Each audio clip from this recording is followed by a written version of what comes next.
Good morning. It's Saturday morning at magpapa-change oil tayo ng CH2. So naka-schedule ay i-change oil yung dalawang bike na, pero unahin natin CH2 kasi malamang ito yung gagamitin ko bukas sa ride. So unahin natin i-change oil tong CH2. Punta lang tayo sa tropa. Grabe, ano oras na ba? 10:21, kainitan na naman. Tinanghali na naman tayo ng gising. So start muna natin. Maaga naman kaya hindi na nakakahiya.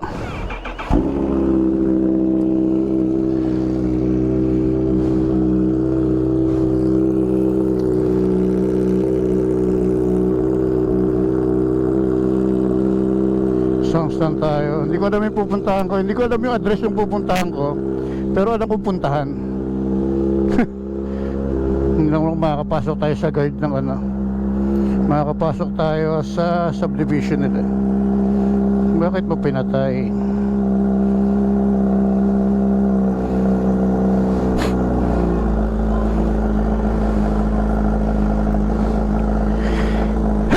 God bless you. Nako, songs lang tayo. Linkin Park. So pa change oil tayo at kung may chance palinis na rin natin yung air filter. Kasi parang hindi ko na matandaan kaya nakuhuling na palinis to. So palinis natin yung filter tapos change oil. Yun lang naman ang gagawin natin dito sa CH2. Tagal kumunik.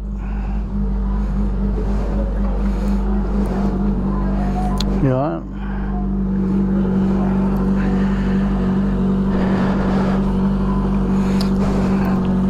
So pag mainit na, let's go. Hindi ko binagamit yung bagong gloves kasi na ano pa ako, medyo makapal.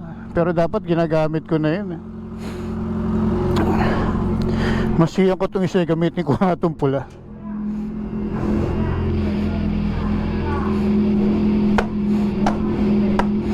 Ito kasi yung ano na eh, malambot na eh.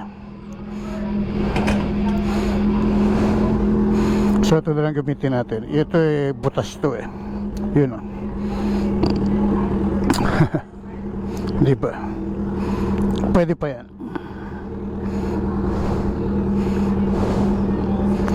Pwede pa yan. Let's go. Pwede na yan. Mainit na. Mabibilit tayo sa initan masyado. Wow! Isang init ng upuan.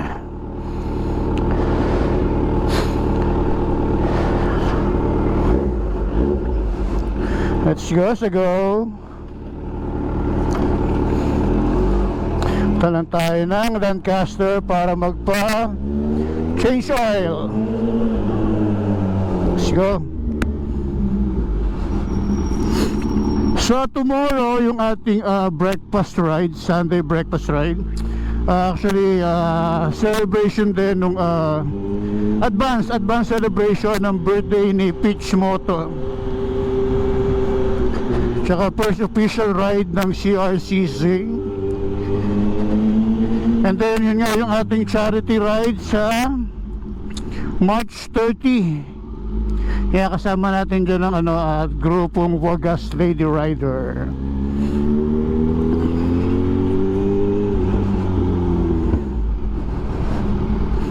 So kita-kita tayo dyan. Nakalimutan ko yung pangalan ng nung pupuntahan. So medyo malayo pa naman eh. Tapos April 5 meron tayong pupuntahan na car show. Diyan naman sa Maple Grove. Kaya imbitado tayo dyan. Di-display natin yung mga bike natin dyan sa Maple Grove, sa may car show doon. So kita-kita tayo April 5.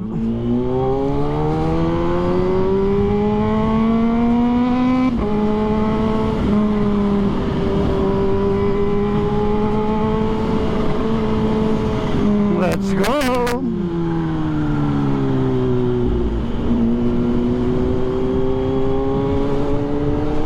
Thank you. Bigat ng bag ko. Dapat pala pinalalamove ko na lang tong ano. Nahiya kasi ako sa tropa nung sinabing dadaanan niya sa bahay yung ano, yung mga langis. Eh nakakahiya naman. Kaya sabi ko ibabag ko na lang. Ayun, ang bigat ngayon ng bag ko. Pero 4 lang yung dinala ko para dito lang sa CH2. So siguro pag pina-change oil natin yung 10R, papalalamove ko na lang. Palalamove ko na lang sa kanya yung langis para hindi magkanong mabigat. Tsaka naka-belt bag lang ako. Ngayon kasi nakabag ako.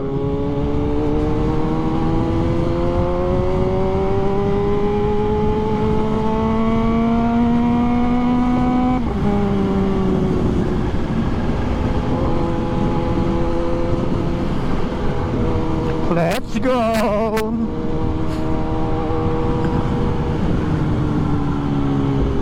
Tayong Lancaster.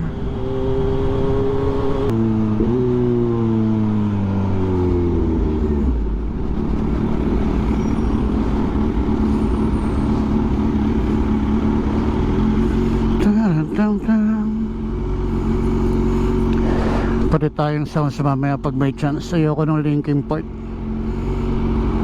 Mas okay ako sa Metallica.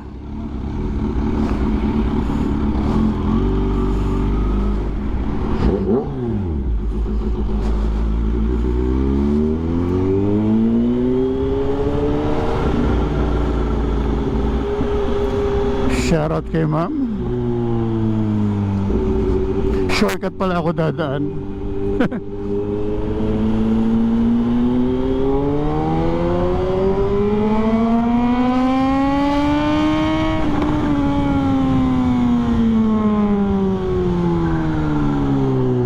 Dito pala ako dadaan. Masarap ko kasi yung daan dito. Alam ko ano to eh. Hindi pala. Wala na pala yung one way na nakalagay. So baka pwede nang dumaan dito. Kasi mayroon. Alam ko kasi dati one way to eh.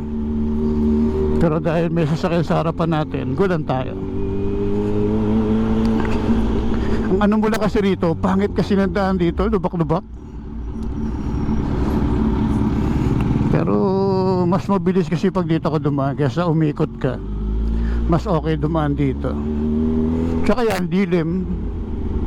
Yun lang talaga ano ka rito dapat aware ka or attentive ka kasi banda ron yung kalye medyo hindi maganda. Diba? Ayan na oh. Umpisa na hindi maganda yung kalye. Ayan oh. Itong portion na to hindi maganda yung kalye rito. Hindi ko masyadong kabisado yung ano, yung daan ang pupuntahan ko. Nakalimutan ko na kasi to eh.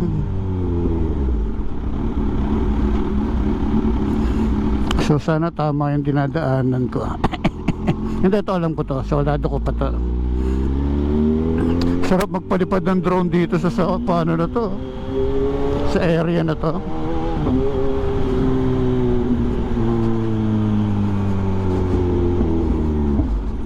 So mamaya pa-check tayo ng air tire pressure natin para tomorrow sa ride wala na tayong papacheck. My humps, my humps, my humps, my humps, my lovely little lamb. Check it out.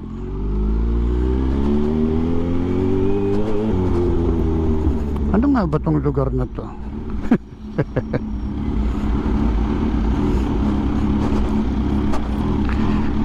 Ano itong lugar na to? Barangay Bunga, Tansa, Cavite. Ito pala yung Barangay Bunga. Barangay Bunga, Tansa, Cavite. Kasi hindi kasi ako alam mo yun, hindi ako palatandain sa mga pangalan ng lugar. Hindi ako masyadong tawag dito. Meron kasi iba. Yung ko si Terry, ang hilig dumaan sa mga sa mga iba-ibang klaseng karsada, yung bago ba sa kanya, hilig niyang dumaan sa ganon. Ako kasi hindi. Kung ano yung nakasanayan kong daan tsaka kung ano yung convenient sa akin, doon ako dumadaan. Hindi na para magkandaligaw-ligaw ka pa, pahirapan mo pa yung sarili mo, di ba? So ako kasi pag ano, kung saan ko nakasanayan yung daan, doon tayo dadaan.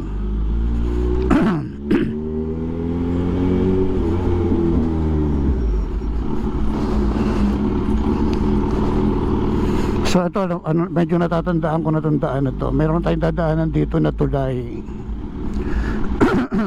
Excuse me po.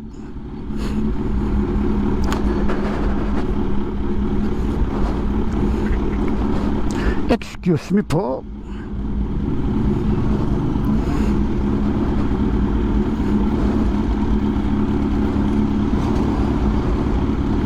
Ito pupuntahan natin, bahay lang, bahay ng tropa. Siya yung gumawa ng ating 10R. Sabi ko nga sa kanya na ako magpapa-maintain ng bike, no. Kaso ang ano niya, hindi siya nag-home service eh. Sarap sana kung home service, di ba? Hindi ka naalis ng bahay. Tamad talaga, no? Tamad mag-ride. Ayaw umalis ng bahay. Init kasi. Next time pag-aaralan ako nga mag-change oil. Kailangan mo lang naman may paddock stand at saka may gamit.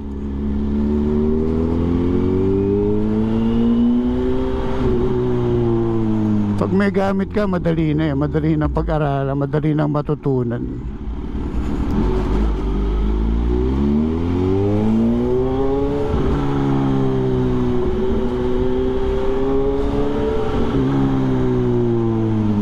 So dito na tayo pa. Kakanan na tayo rito.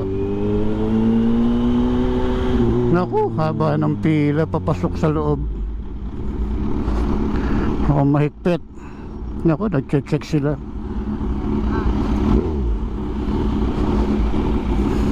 Kayang sumingit.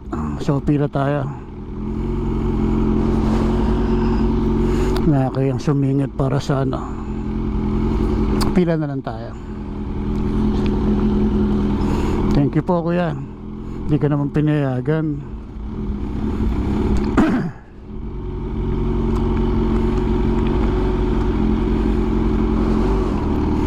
Kuya, ako muna.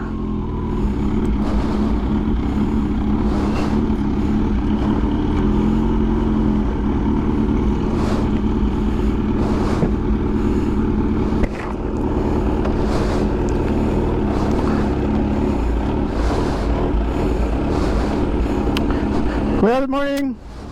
Yun, hindi na tayo inara kasi hindi ko alam yung block nung pupuntahan ko. Ang alam ko lang puntahan, hindi ko alam yung address niya. So buti naman di na tayo hinarang. Shoutout kay kuya. Salamat, salamat.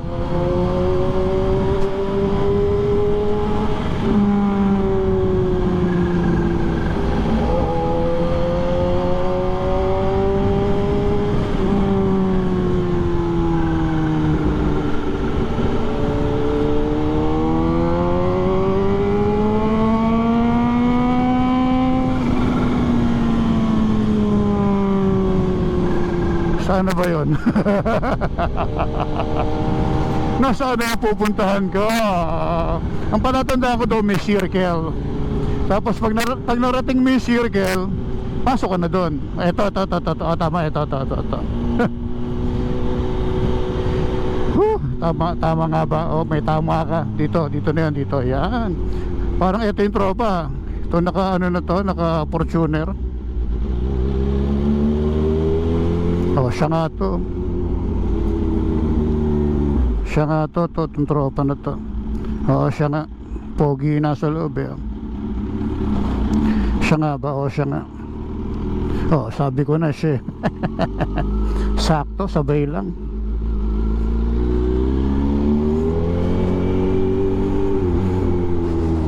Sakto, di ba? Sabay na sabay lang kami. Oh, may tubig, papa. Oh, tubig.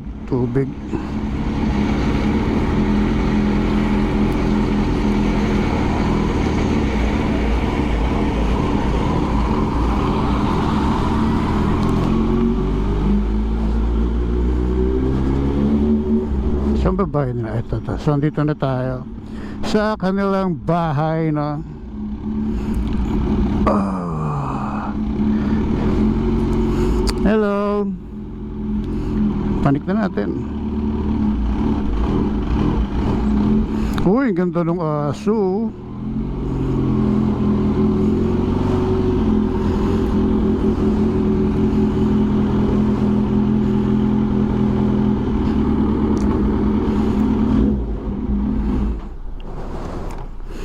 Oh, yeah.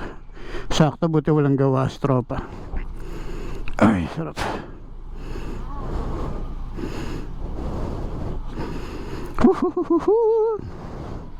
So dito paano muna tayo pa change oil muna tayo. Let's go. Ayan. Bumiling bagong gloves, ginagamit luma. Di ba may init yan, boss? Hindi naman, sa okay lang. Ito, Ang nabili ko ganito rin eh. dapat ang buwan mo.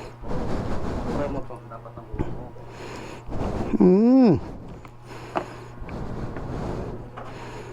Ka-size naman natatay ko nito. Okay. Ay, large. Large ako, large. Ah, oo nga. Kung slip ka, okay ang short na glove. Oh, hindi, tsaka manipis. Ito kasi makapal eh. Ano to? Pumili lang. Ah, Pumili Tagalog. okay to. Ano lang yan, boss? 560. Oh, sa Shopee. Okay to ah. Ito kasi ginagamit ko pag 10R. Ewan ko ba, pag naked, ang gusto ko yung maninipis. Pag sports bike, ganito, maporme, di ba? So ayan, nakapagpa-change oil na tayo. Shoutout sa tropa, no? Siya yung nag-aalaga ng 10R at saka CH2 ngayon. First time no? First time na nahawakan tong CH2. Lakas, no? Pero dapat nag-helmet ka talaga kanina. Nakalimutan ko rin sabihin eh. Hindi mo siya may enjoy kasi yung tama nung ano. Pero okay na yan, wala yan.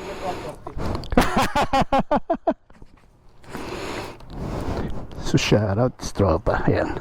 Nakapagpa-change oil na tayo. Tamang-tama bukas. Pwede na tayo mag-ride lang Tagaytay. Bro, thank you ah. Message mo ako pag ano sa 10R.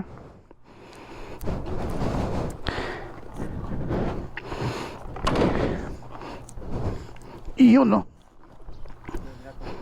Oh, triste. Sobrang bigat. Iyon. So nag-iisip ako saan ako pupunta.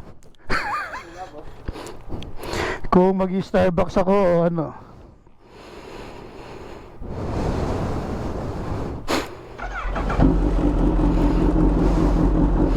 Yun. Sarap sana mag-launch control kaso alas 12:30.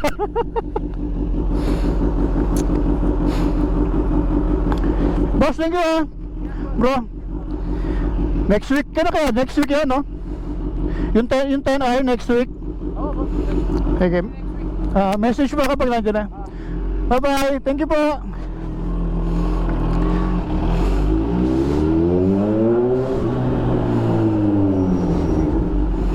So thank you. Nakapagpa-change oil na tayo sa tropa.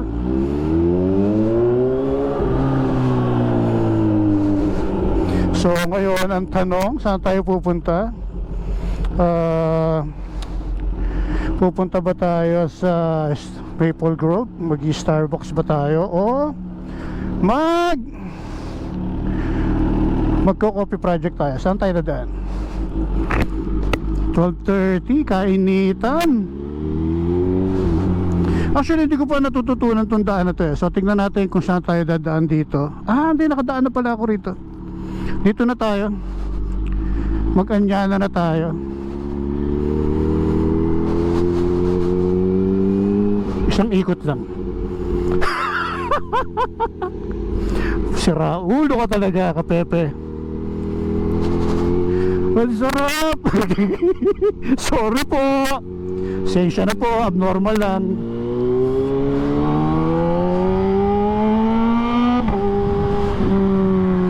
Abnormal lang po, pasensya na.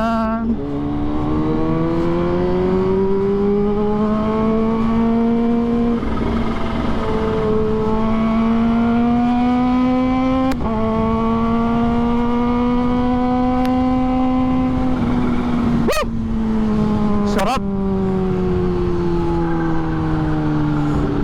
Di ba? Swabe na naman ang takbo niya.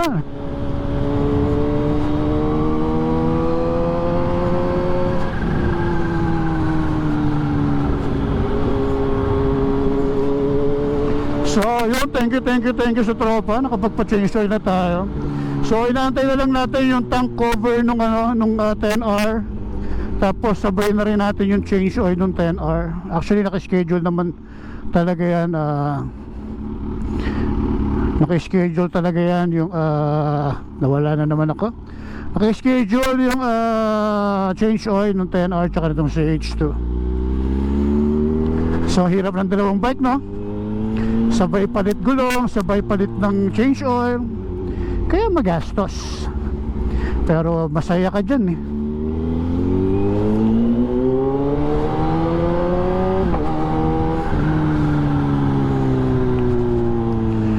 So kape muna tayo, Starbucks muna tayo sa Maple.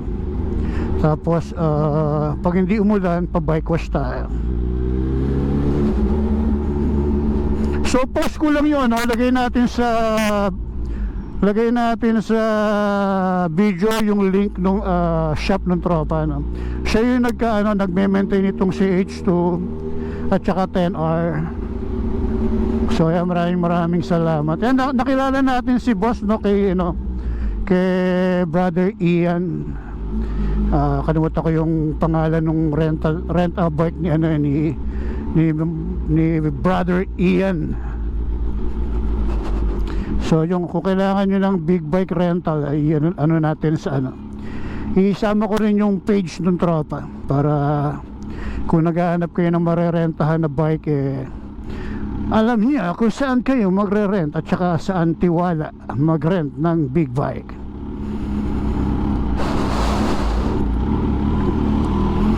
So yun, okay. Medyo soldado ko na tong daan na to pa uwi.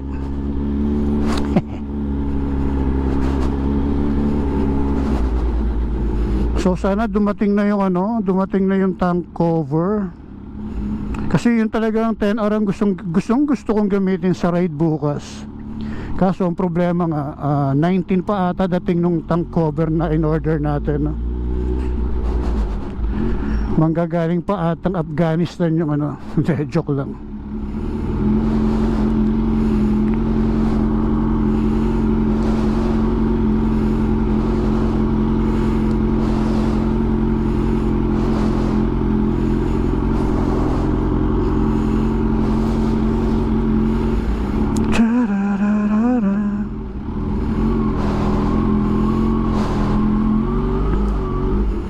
So yun nga, manggagaling pa atang ibang bansa yung order natin para doon sa 10R.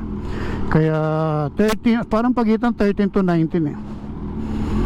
So sana dumating na. At namimiss ko nang gamitin ng 10R. Actually pwede naman siyang gamitin, kaya lang syempre ang pangit kaya gamitin yung 10R nang walang tank cover. Syempre gusto mo pag ginamit mo yung wala kasi siya nito. Yan. Sumobra ata yung lakas ko sa workout kasi nung magpapagas ako at binubuksan ko siya, ayun ang nangyari, na nabali yung clip sa loob. Medyo napalakas ata yung pihit ko. So umikot siya ng 360. Anong nangyari? Hindi ako nakapagpagas kasi nga ayaw niya mabuksan. So si tropa rin ang gumawa. Siya rin ang pumunta sa bahay para tanggalin. Diba? Yun yung maganda, no? Yung meron kang pinagkakatiwalaan na mekaniko. At least alam mo na Nandiyan pag kailangan mo, at saka pag meron kang tanong, alam mo.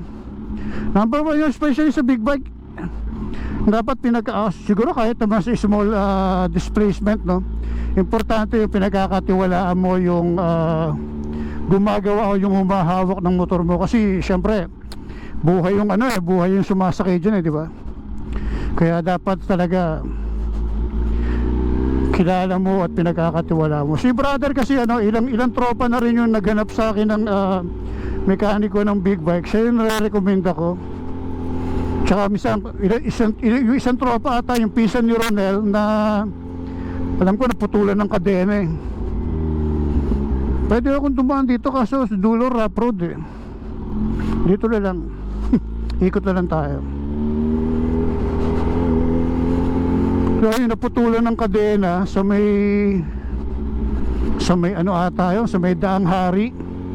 Ayun, siya rin, tropa rin. Siya rin ang nag-rescue. Siya rin tinawagan ko para rescuein yung tropa. So masarap kasi yung may tropa tayong gano'n na pwede mong tawagan pag in case of emergency, na re-rescuein ka. Diba?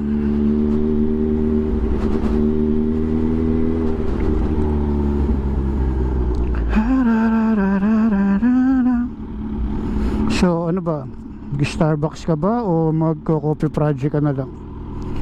Isip, coffee project na lang tayo. Tapos syempre kain muna tayo kasi hindi pa ako nagla-lunch. Mag-Jollibee na lang muna tayo kasi magpapa-bike wash ako. Grabe yung alikabok ng motor ko, nakakainis. Gawa nga nung ginagawa yung bahay sa tapat namin, kahit nakabalot na siya, pumapasok yung alikabok, nakakainis. Hindi ako sanay yung nakikita yung motor ng namumuta. So paano natin pa-wash na natin to para at least bukas paggamit mo malinis, di ba? Hindi rin naman ako makakali na nagamarumi yung motor.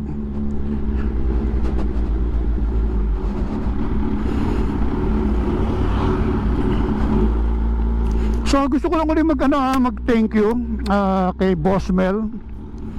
Kay Boss Mel ng Boss Mel Seat Custom, no? Binigay niya tayo nung kanyang jersey, nung kanyang merch, yung pinost natin kahapon. So yung maraming salamat, brother Boss Mel. So sa mga nagtatanong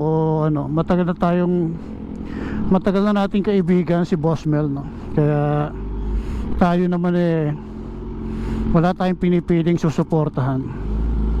Nakasuporta tayo sa lahat. Yun lang ang kagandahan dun.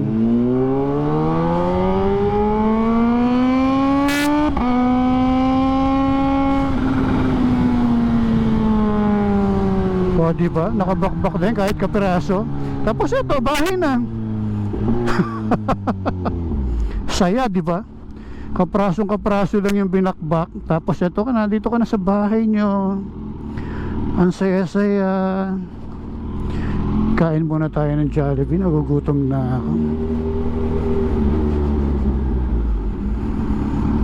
So yun, edit natin tong video na to, tapos i-post na kaagad natin. Then lagay natin yung link nung shop nung tropa para just in case na kailangan nyo rin ng mekaniko, pagkakatiwala mekaniko. Eto maano ko talaga, masasabi ko na mababang maningil, quality yung trabaho. Yun ang importante, yung mapapagkatiwalaan mo yung hahawak ng bike mo, kasi syempre buhay yan buhay mo yung nakasalalay dyan. So yan, dito muna tayo, tanghalian muna tayo. Iwanan ko na yan kasi hindi naman nila pag-i-interesan to, butas. So tara, kain muna tayo dahil sobrang gutom na ako. Di pa pala ako nag-aalmusal. So tara, Jollibee muna tayo mga kapepe. At yan, bagong change oil na yung ating ZH2. Na lang tayo mamaya, bike wash. So let's go. Thank you very much. God bless. Ride safe lahat.